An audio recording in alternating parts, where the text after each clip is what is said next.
Welcome. Thank you for joining us for First Person Conversations with Holocaust Survivors. My name is Bill Benson. I have hosted the museum's First Person program since it began 22 years ago.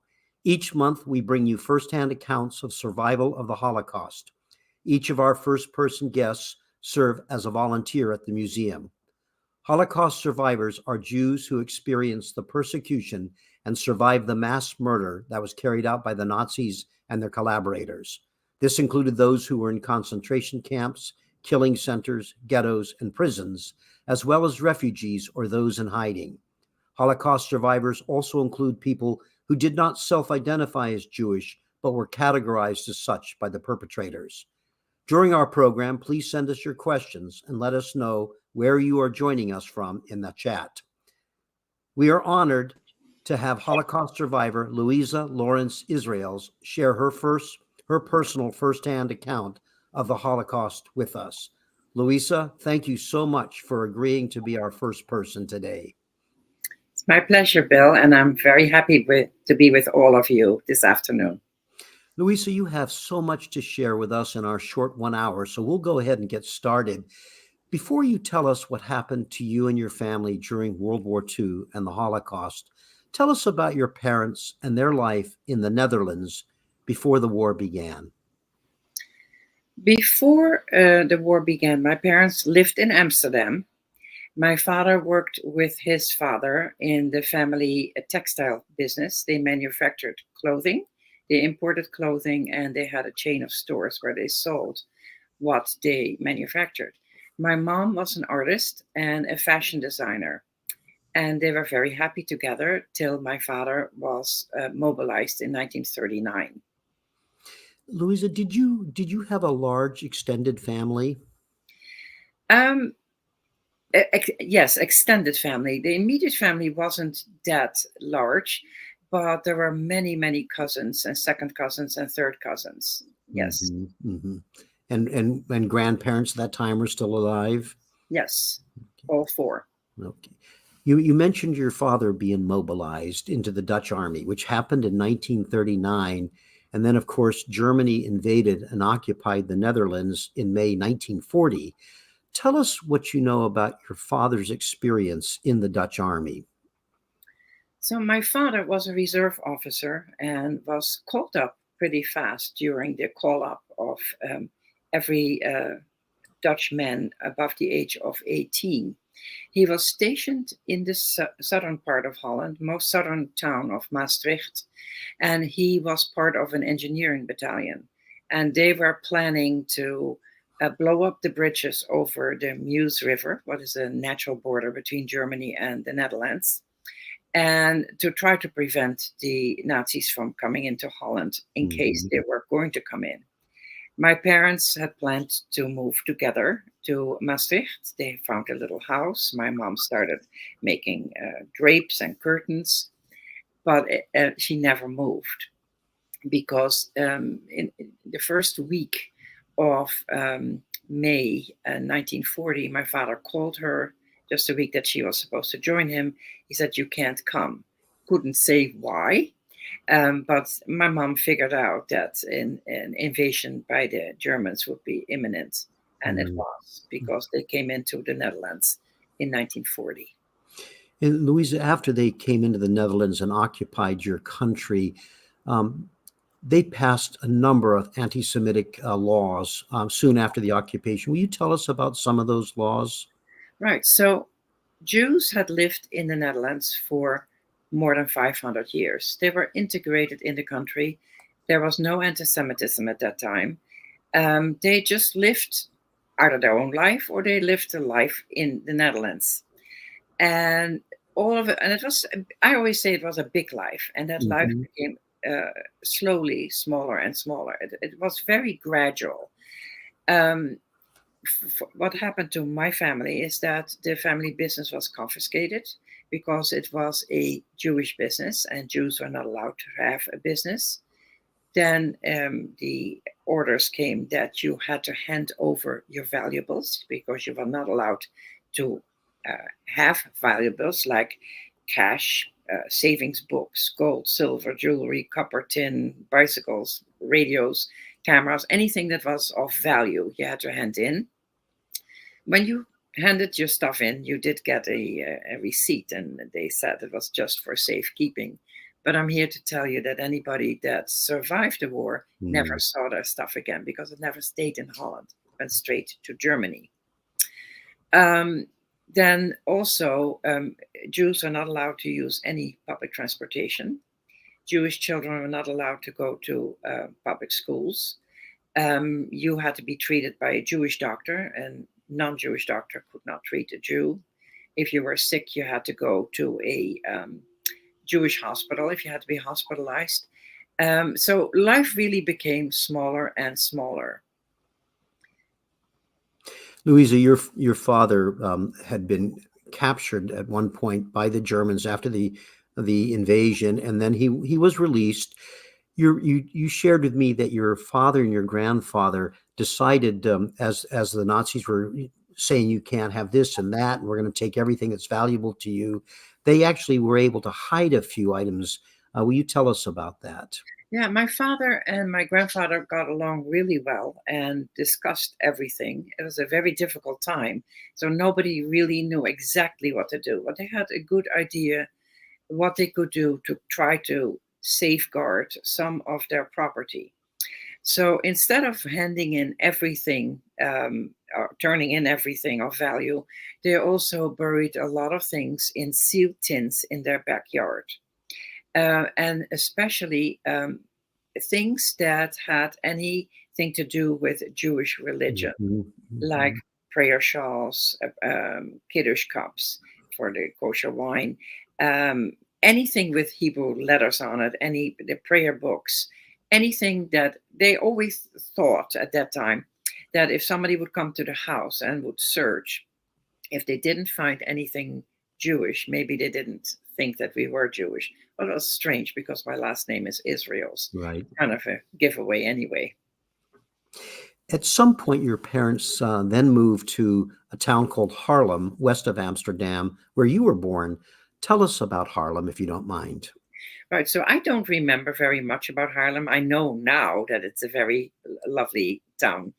Haarlem had a good-sized Jewish community. So the largest Jewish community was in Amsterdam.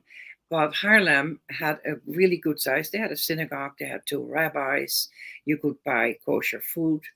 And my parents found a small house on a very quiet street, and they rented the house. My father, my mother, and my 2-year-older brother. And I was born in that house. And we lived there for another 6 months till we had to, what the Germans called evacuate to Amsterdam. And here, of course, I think we see a photograph of Haarlem.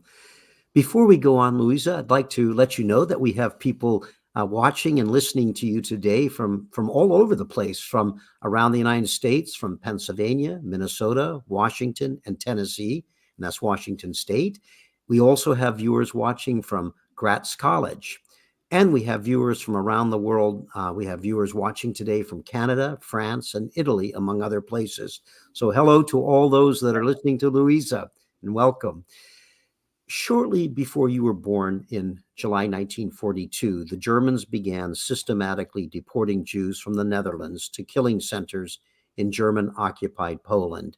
Life also became more restrictive for Dutch Jews when they were forced to identify themselves with a Yellow Star of David badge. Will you tell us what this was like for Jews, including your parents, to have to wear this? So in the Netherlands, the Yellow Star orders for Jews above the age of 6 in the Netherlands came just around the time that I was born, and around the time that the trains deporting Jews to the death camps in Poland had started to run. So there's always a question. So you were ordered to wear a star. Why did people really do it? It singled you out. People might have known that you were Jewish, but like I said before, in Holland, it was not such a big thing. Religion, no matter what kind of religion, what religion you had, was accepted. But now, all of a sudden, you wear your religion on your chest, and you couldn't really leave your house without this star sewn on your clothing. The problem about not wearing it was that you didn't know at that time who you could trust. Mhm. There was an incentive to turn in Jews for the collaborators. So if you had a neighbor that you were friendly with and that you said hello with every morning, and he or she knew that you were Jewish, but that person could have turned collaborator. And if that person saw you walk outside without a star, they could turn you in and they would get actually money for it. Money for it. Mhm. Yes. You know, the Nazis heaped, of course, abuses large and small constantly. And one of the ones that you shared with me was that you had a very limited ration to get textiles, fabrics for clothing, and yet you were forced to use that ration to purchase the yellow star to sew on your own clothing. That's correct. Your family was close with another Jewish family who lived on your street in Harlem. Will you tell us about them? Right. It was a very exceptional family. They lived all together. The father of the family was the president of the Jewish congregation. You can see here before the war how people lived. They worked hard, but they also went on vacation. The father of the family across the street from us, you see him here in the middle, and one of the daughters in the front. Her name was Selma, and she became a very good friend of my mom's. And Selma's mom is right behind her. So this family lived in their house with their 5 children and their 2 adopted cousins. So there were 7 children in the house. All the children were about my mom's and dad's age, around 30. None of them were married. Some of them were engaged. Mhm. Also, the father's parents lived in the house and 2 unmarried aunts. They were very religious. They they pulled their ration coupons for food every week because all food for all Dutch people was rationed. And they cooked every Friday night a Shabbat meal. My parents were very often invited, as often as they wanted to go. They could cross the street, and they loved it.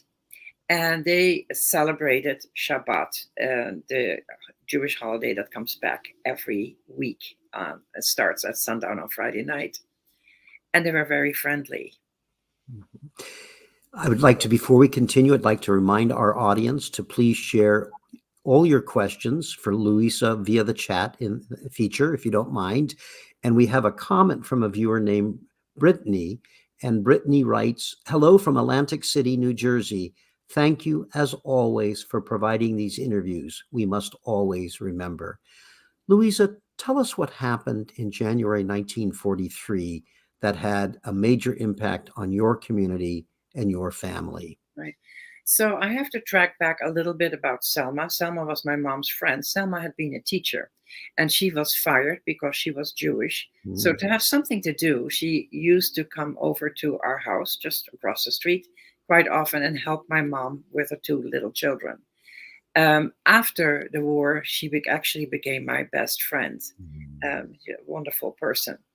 So in January 1943, the underground, the resistance, and I call them heroes because they all risked their lives to help people that needed help. They worked against the occupying Nazis, but they got very organized. Since deportations had started, they tried to do anything in their power to sabotage any of the Nazi rules or things that they were doing. They had also, towards the end of January, shot one of the German sergeants. And as a form of reprisal, occupying Nazis, took 10 of the most prominent Jewish men. Selma's dad was one of them. And so was the rabbi. And you see the rabbi here on the left. And Selma's dad is the third from the left. And they shot them in front of the population. They also took about 104 Jewish men and sent them to a concentration camp in the Netherlands. And from there, they were deported to death camps in Poland. So every man we see here was executed. That's correct. along with another 100+ people at that time. Tell us then what happened to the rest of that wonderful family that you described to us that lived Right. across the street. So also around that same time, all Jews in our area, the coastal area, got orders to move to Amsterdam. The Germans tried to make it easier on themselves and have Jews concentrated in Amsterdam, and then all they had to do was pick them up and deport them from there. So they wanted to make that whole coastal area what they called Judenrein, what means free of Jews. So after Selma's dad was murdered, she was again in our house and she heard a lot of noise across the street. This was a couple of days after her father was murdered. And she looked out of the window and she saw a large truck.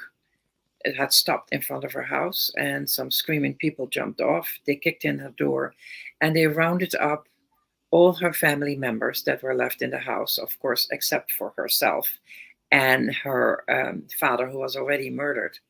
Two of her brothers escaped through the backyard, but one of the brothers had promised his father that he would take care of the mother, and from having escaped, he actually came back. So he was also pushed onto the truck.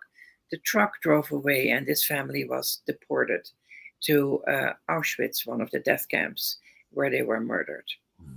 So Selma and her brother were the only ones that eventually survived. And Selma witnessed that taking place from your home. Correct. Where did your family, and including Selma now, where did your family and Selma go when you arrived in Amsterdam? Right. So my father was so scared after this happened to Selma's family that he figured that same night we had to move to Amsterdam. He had waited with about moving, but he figured we had to get out of there. And we moved in temporarily with one of my father's trusted resistance friends in a small apartment. So it was my mom, my dad, my brother, and myself. I was 6 months old at the time. And our friend Selma, who stayed with us during that the rest of the war, most of the time. And my father went out to look for a place to hide. He knew that he could not live in the open anymore. And he was very lucky. He had studied in Amsterdam. His headquarters, the family headquarters, was in Amsterdam, and he knew Amsterdam really well.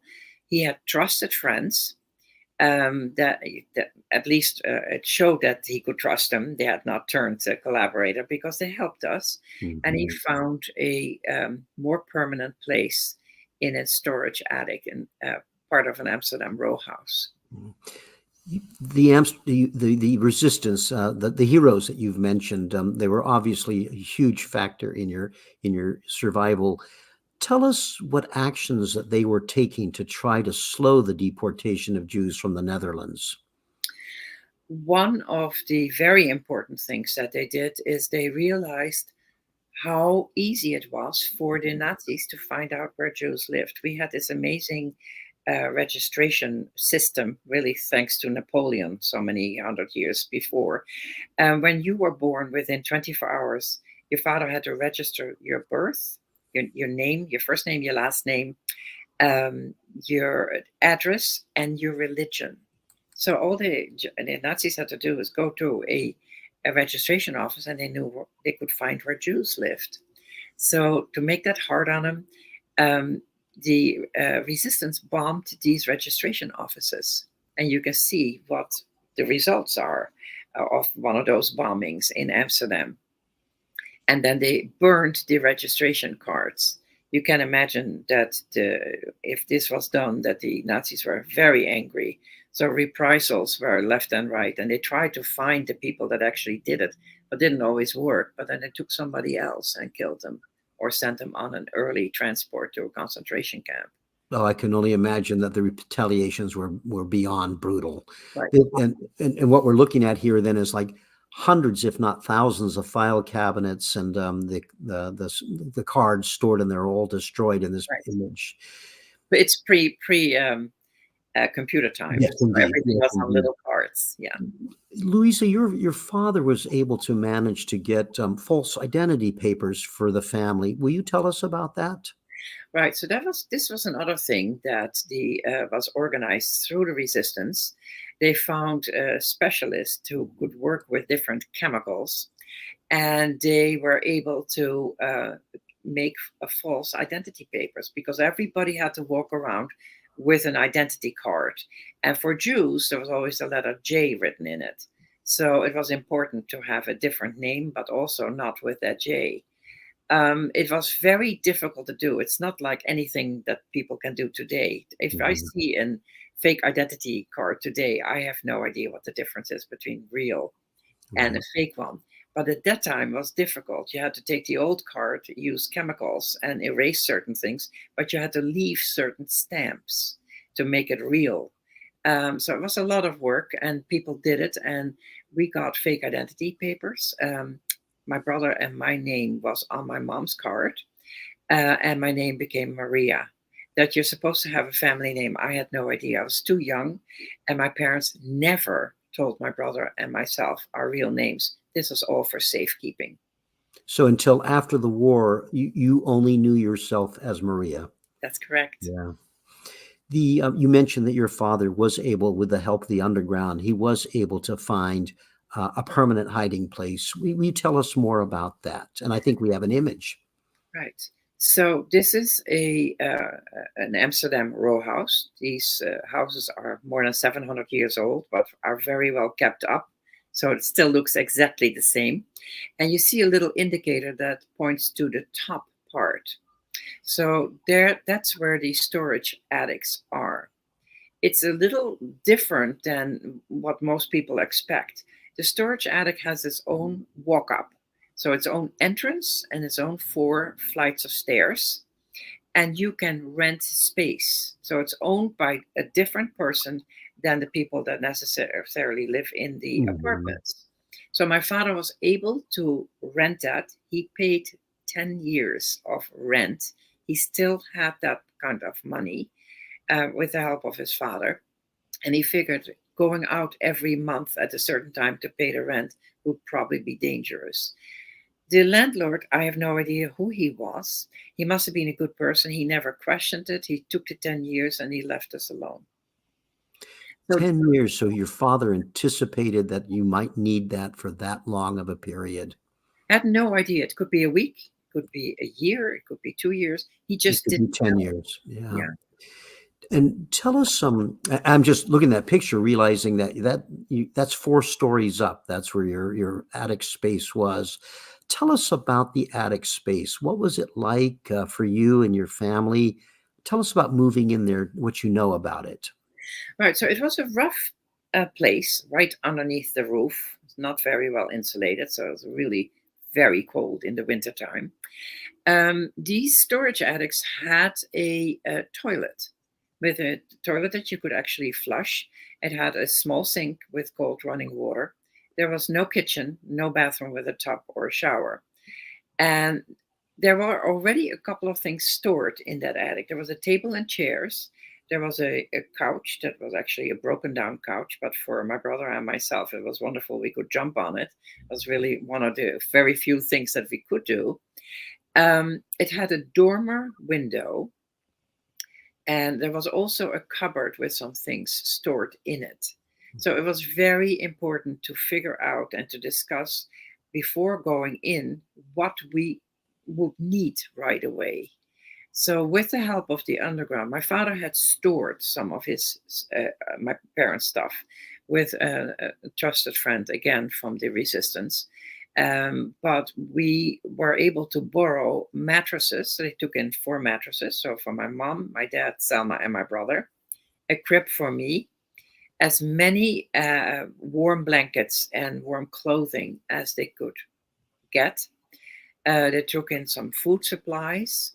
My mom took in a camping stove because there's no kitchen. So if there's Mhm. anything to cook or water to boil, had to be done on a camping stove. And she took in some oil lamps just in case the electricity would go off. Mm. My father also thought ahead because he thought, I'm going in with these two little kids. So he brought in a lot of scrap paper and a lot of color pencils and crayons. Tell us what you can about what your family's life was like then in the attic and the circumstances that you just described. So I was 6 months and I could only crawl at that time. So, but I was very alert and I saw that most of the time, mom and dad, Selma and my brother were sitting around the table. Here you see me on the broken down couch. I love to sit on it because it's nice and soft. Mm. And you also see that I really have very pretty clothing on. That was because mom and Selma were always sewing, sitting around the table. They were mending clothes, cutting up some of their old clothes, making new clothes. I did not have shoes. I had booties because by the time I started walking, and my mom couldn't take me to a shoe store if there were still shoes to be found because we never went outside. The only person that went out was my dad to try to get food, medicine, or whatever else we needed. So I saw them sitting around the table most of the time, mom and dad, Selma sewing, but they were also playing games with my brother. And I learned as soon as I started walking and talking and I could sit with them that the games were really fun. But what were they doing? They were teaching my brother color and later on me too. We played games with colors. They taught us letters and words and numbers and easy math. It was a form of homeschooling. It was Mm. clever to do that because it was a form of schooling, but it was a way of keeping us busy. And we didn't know that it was actually a form of homeschooling. We just thought that they were paying attention to us, what they were, and that they were playing with us. And because you had no other real recreation or things to do, basically it was a full-time education that you were getting, which gave you as you would describe to me, a real head start later in life because of the amount Right, of education you got. right. When we were liberated, I was almost 3 years old and I could read a book. Wow. But it's not because I'm so smart. It's because we had, just like you said, there was nothing from the outside. This was all we did. So, and since we did not have books, my mom used to draw. So you teach a child a word. For instance, you teach a child the word tree, and then you take a child outside and this is what a tree looks like. So we didn't have that because we didn't go outside. But mom was an artist. So she would draw a tree and said, this is the word tree, and this is what a tree looks like. This is the Mm. word bird. This is what a bird looks like. And then she would put the bird on a tree branch. And she said, and when the bird goes to sleep, it sits on a tree branch. So we had an idea, except when you see that in real, you still have to put two and two together. But it wasn't as strange. So she put that all in book form. So we kind of knew that you had to turn a page. They really tried to work with us in a very good way, but a very playful way. It's good. They sound remarkable. Before we turn to an audience question, I was going to also mention, you had mentioned that you had a dormer window. What that meant as a practical matter is that meant it was a high window so that you, even though you got some light coming in, you could not see out. And it also meant that you couldn't be spotted by somebody on the street if somebody accidentally looked out the window. We have a question from Marta. She asks, how did they, your parents, manage to get the small children quiet in order to not be discovered by the Nazis? So we were never told to be actually quiet, but the way we were talked to was not in a screaming fashion. We were talked to in a soft voice. Children pick up what the adults do. If you are as a child are screamed at, you scream back. You learn. We didn't learn that. So we did walk around and we did make noise. But it was not loud, and we, like I said, we were never they were never screaming at us. We had neighbors living below us. Must have been really good people because they Mhm. must have heard us flush the toilet, and they must have heard us walk around. They never turned us in. They didn't know who we were, what was a very good thing. Help really was better if it came from far. If they had known us and they had helped us and liked us and we had become friends, somebody had rang their doorbell and said, "Are there people living upstairs?" They could say no, because they didn't know us. Had they known us, they would have had to lie, and then you give it away.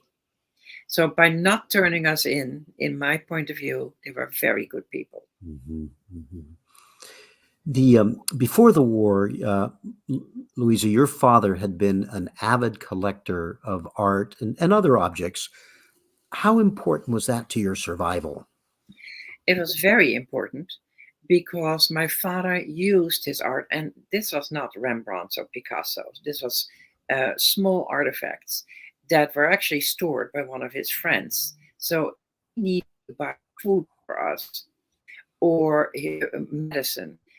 We had no income.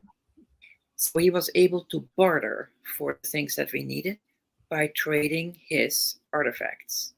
And he more or less used everything that he had. There was very little left after the war. So, again, that is very lucky that he just had enough.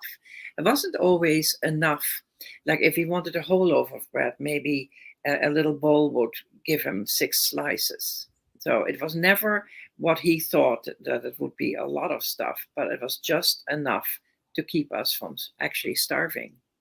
And to use those items, it meant, as you described a little while ago, he had to leave the attic. He had to venture out at great risk to get the basics, some food to eat, probably some fuel for the little camp stove that you had, and certainly if you ever needed medicine. So tremendous risks for him to go out there. It was, but I don't think he thought about it because this was survival. So the rest of us did not go out. He did. And sometimes he was actually warned because he always made contact with. We had 3 people in the resistance that kind of took care of us. 2 of them survived. One of them did not. One of them was betrayed. The resistance, when they got organized, they had a special system. So he was sometimes warned. You're planning to go out next Monday. Don't go out because we're expecting something. Something was always a roundup in the area, or it was too dangerous to go out. If he hadn't been out for a while, one of these 3 people from the resistance used to come and visit us. They were the only people who knew where we were. Even relatives had no idea where we are. When you were in hiding, you don't exist anymore, and nobody should know where you are. So they would come and see, first of all, if you were still there, we could have been betrayed, and then always how they could help. Pretty amazing heroes. They sure sound it. They sure sound it, Louisa.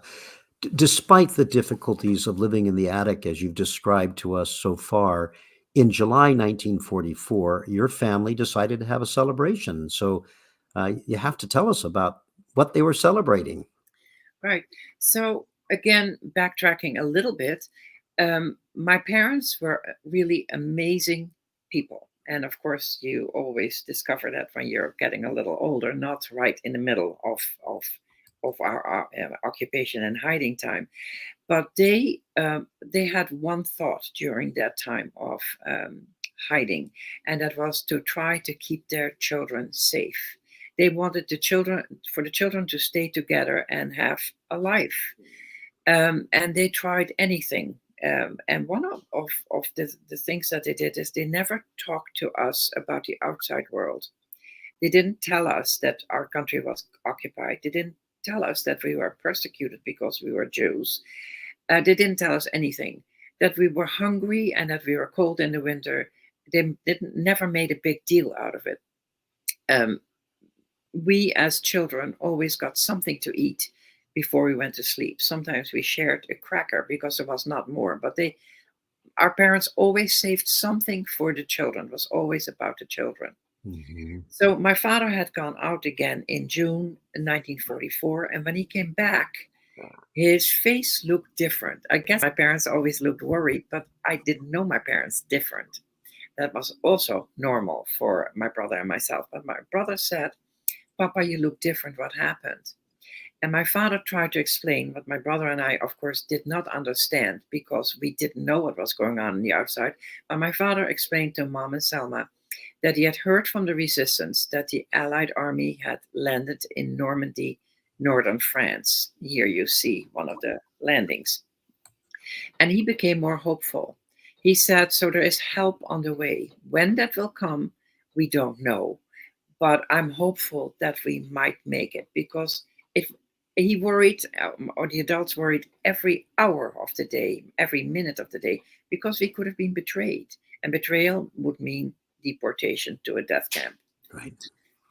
And the image that we see here are American troops landing at Omaha Beach, June 6, 1944. So on top of celebrating the Normandy invasion and the hope that that would bring liberation soon, it was also your birthday. Right. My birthday was a couple of weeks later, and my father picked that day. He said, we need to celebrate this moment of help on the way. And they had to really organize this because they couldn't go to a store. Like today, you can organize a birthday party within a day or really a couple of hours. But that took a while. So Mom cut up an old blouse and made a beautiful dress for me.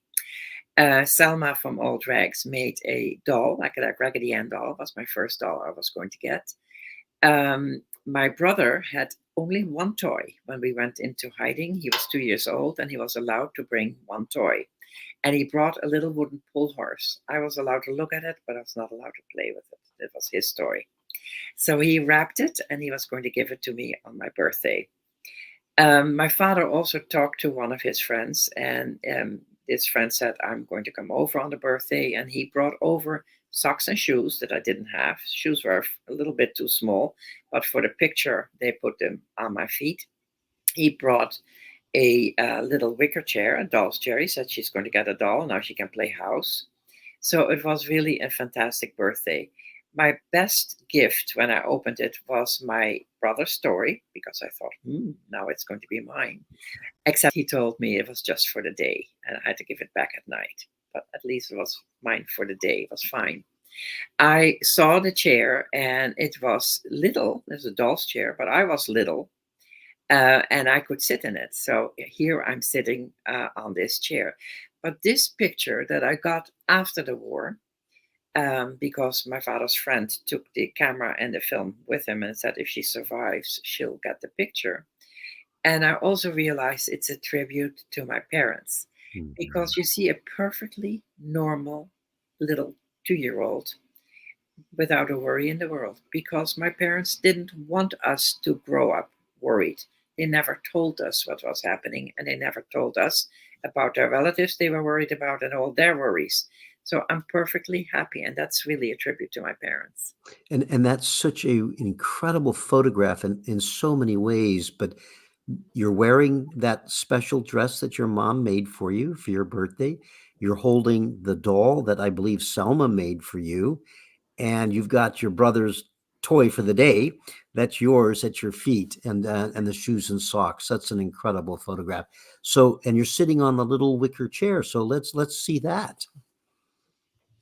So this is the wicker chair, what was really one of our very few toys. And it's very beautiful. It was 150 years old. It was already an antique, of course, by the time I got it.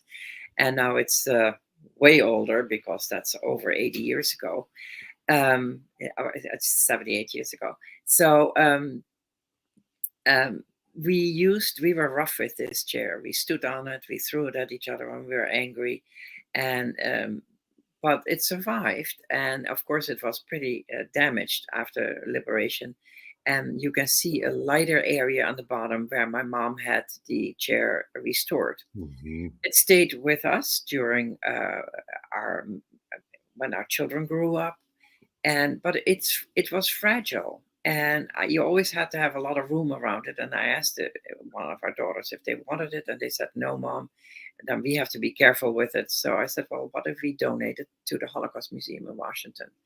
And they said that's a good idea. So that's where it is now. They stabilized it and they take good care of it. And once in a while they show it, and sometimes it's in the permanent exhibit. And we're all very happy that the museum has it now. Louisa, of course, in the summer of 1944, after the D-Day invasion and the Allies are on the march, there was the constant danger of bombs dropping on Amsterdam. There were air raids, bombs being dropped. That must have been especially frightening for your parents. Do you remember anything about the air raids? Right. So as soon as a bomber flies over a certain area, we had warning signs. They were very sharp air raid alarms, and that was a sign for people to actually go into a shelter because the bombs at that time were attached underneath the wings and not always attached right because the turnaround time was not always long enough. So some bombs would fall off. So people were warned and were told to go into a shelter.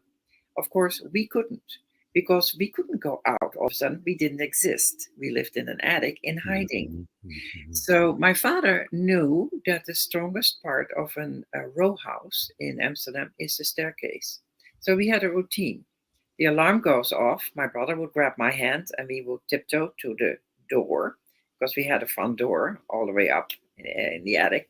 And my father would open the door, look in the stairwell, and then point to us to sit on the staircase. Mom would have an emergency basket with some food and some other things that we might need. And Selma always had blankets, and we would sit on the staircase till another alarm would sound again. And that was the all clear alarm. So when the bomber had flown over and it was safe for people to go back into their houses or apartments, there was a second alarm, and that was a sign for us to go back into our attic. And sometimes there were days that this happened more than 20 times, day and night. So it Mhm. was not always fun to get out of your warm bed, but we didn't know any better. This is what we did. It's also funny when you walked around in Amsterdam after the war, and it took a long time to restore houses. There were some bombs that had fallen on houses, and true enough, the houses didn't exist, but the staircase was still there. It really was the strongest part of Mm. the houses. It may have been, but just for all of us listening to you, imagine everybody else who wasn't in your circumstance could run to shelter somewhere. You remained in a stairwell 4 stories up in a building. Yeah. That just must have been absolutely terrifying to have happen once, much less multiple times in the course of a day. Um, Yeah, by late, for us, it was just following what my parents told right, us to right, do. as you said, We didn't you really didn't know, know except different. we didn't like the alarms Yeah. because the alarms, and I still don't like the alarms today. It Mm, still reminds me of that. mm. In late 1944, Allied forces made their way to the Netherlands in the hope of liberating your country, but they were forced to stop short. Will you tell us why they stopped? What stopped them from reaching Amsterdam and being able to liberate you at that time? So the country south of the Netherlands is Belgium. And when the Allied army liberated Western Belgium and they crossed the border into the Netherlands, 1/3 of the Netherlands is separated from 2/3, the northern part, by three rivers, large rivers that run horizontal. They really cut the country. And the largest river is the Rhine River that most people know about. So when the Allies came to the rivers and they had liberated the southern part of Holland, they realized that we had an early onset of a very severe winter, 1944, 1945, in Northern Europe, that they didn't have the right equipment to cross three rivers. So they left the Canadian part of the Allied Army, Canadian Army, camped by the rivers, and they were told when the rivers thaw in the spring, liberate the rest of the Netherlands. And the rest of the Allied army went into liberated eastern Belgium and into Germany. So the southern part of the Netherlands, people are dancing in the streets. Supply lines are coming through. No more ration, or there was still ration, but I mean there is food at least that they can buy with their rations. They can sing in the street, they can wave Dutch flags, and they're happy. And then we in the north have another 8 months of a terrible winter. We actually called it the hunger winter. It's for all Dutch people, not just for people in hiding. Supply lines are closed off by the Nazis. Winter crops are frozen because the winter started way too early. And we have 8 more months of Nazi occupation. How do you think your parents were able to get you through that terrible winter of 1944 to 1945? Yeah, I have very vivid memories because we were hungry, but my father had emergency food when he found out that the southern part was liberated. He was able to trade a lot of his things for a lot of butter, sugar, and flour, and he baked cookies that he sealed in tins that he had gotten from his friends. And that was emergency food. There was so much butter in those cookies that it would keep you for a little while. Mm-hmm. But I do remember being hungry and getting to eat things that made us really sick because they were not really edible, like tulip bulbs. But the other memory is that we were so cold that we developed chilblains on our hands and feet. Chilblains are very, very painful, and that's caused by the cold. And it still exists today, but you can get a cream for it. And a cream existed at that time, but it was nowhere to be found. We cried, my brother and I. We were in so much pain. So my father remembered that farmers in the 1930s, when they had to feed their livestock in the wintertime, they also had chilblains because it was so cold outside. And they knew exactly what to do. They put their hands and feet in cow or a horse's urine, and the uric acid in the urine is the same thing that's actually in the cream that will take care of the pain. We didn't have horses or cows, of course, upstairs. And my father made us pee in a potty before we went to sleep and put our hands and feet in our own pee-pee. We did not know it was yucky or disgusting. All we knew is that the pain would go away. We could fall asleep without pain. So we were fine with that. And that's a memory that you still have to this Yes. day doing that. Mm. Finally, on May 5th, 1945, Canadian forces liberated Amsterdam. You were 3 years old at the time. Tell us what you know about what it was like to come out of hiding for you and your family in Selma after all that time. When my father heard all the noise on the street, he actually pulled a chair next to the dormer window. He opened the window and he looked out and he said, "I think it's over." Well, we didn't know what was over because we didn't know what was going on. But miraculously, he had one tin of cookies left and he was hungry. So he stuffed his face and put the tin on the table and told us we could all take a cookie, a whole cookie. We'd only shared a cookie before. So my brother said, "Oh, that is what it means. Being free means eating cookies." We had no concept. So after a few days, my parents wanted to be absolutely sure that it was safe. My father said, "We're going outside." So my brother and I, holding on to each other for dear life, followed my father 4 flights of stairs. My father opened the front door. It was a beautiful, sunny spring day, and the sun blinded us. We walked onto the street and we looked left and right. It was very strange for us. And we were scared. We didn't know what a street was. We thought if you walk we lived in the middle of the block. But if you walk to either side of the street, you will fall off the street. We didn't know that the street goes into another street or into a square. We were just afraid. My brother started crying. I mimicked everything he did. And I cried to him. My brother said, "I don't want to be free like this. I want to go back upstairs." So it was a tough thing for my parents because they had succeeded. They had no idea what had happened to any of their relatives because communications were not there yet. It took a long time. But they have saved their children, and then the children don't want it. Mm-hmm. So they took us back upstairs, also explained that my real name was Louisa. So from then on, no more Maria. And after a couple of days, they said, "We're going out for a walk." So we walk outside again crying, holding on to each other, my brother and I. And we see all these people on the streets. My parents took us to the end of the street. They took us to a square, and people were celebrating freedom. They were climbing on Canadian military vehicles. They they were just happy. Everybody is wearing rags because nobody was able to go to a store and buy new clothes if they were even in the stores.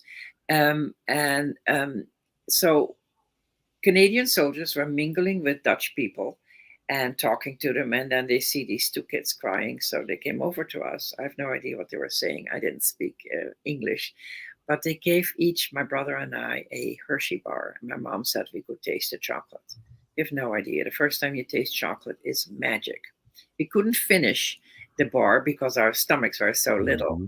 We took the rest home. But the next morning, my brother wakes up, he jumps off his mattress and he screams, "Can we go outside again?" He wanted more Hershey bars. So that shows you how resilient children are. No more crying, Hershey bars.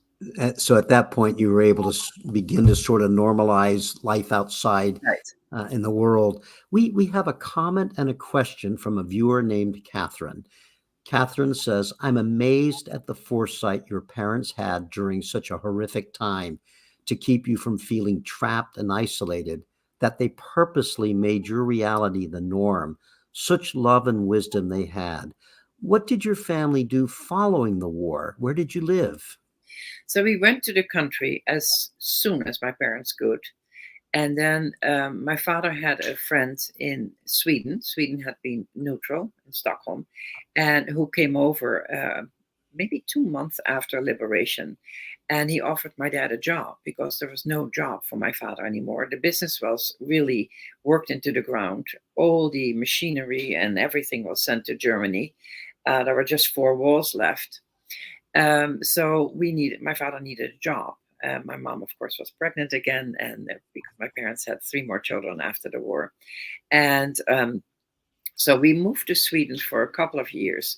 Just before my father went first. So the first month that we lived in the country, my parents had enrolled my brother and I in a Montessori school system where everybody is not on the same page. We were so far ahead in certain things and so far behind in other things. Mm-hmm.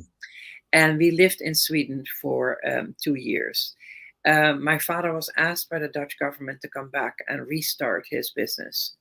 So we moved back to Holland in 1948. And my brother and I, went back to the Montessori school. We stayed there for the whole grammar school. And that really was a very good thing for us. The rest of my siblings followed. We all went to the same school. My father was able, with the help of the Marshall Plan, monetary help, like a loan, to restart his business. It took 5 years of very hard work. In 1953, the business became profitable again.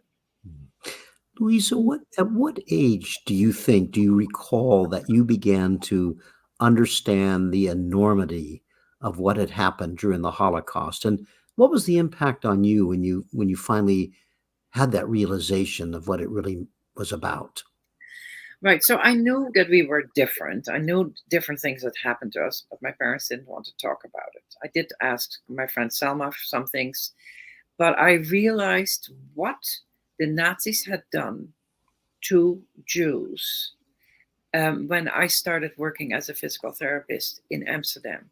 I joined a large practice, and a lot of my patients were camp survivors that had all kinds of ailments, most of them caused by being in the camp and the hard labor they had to do.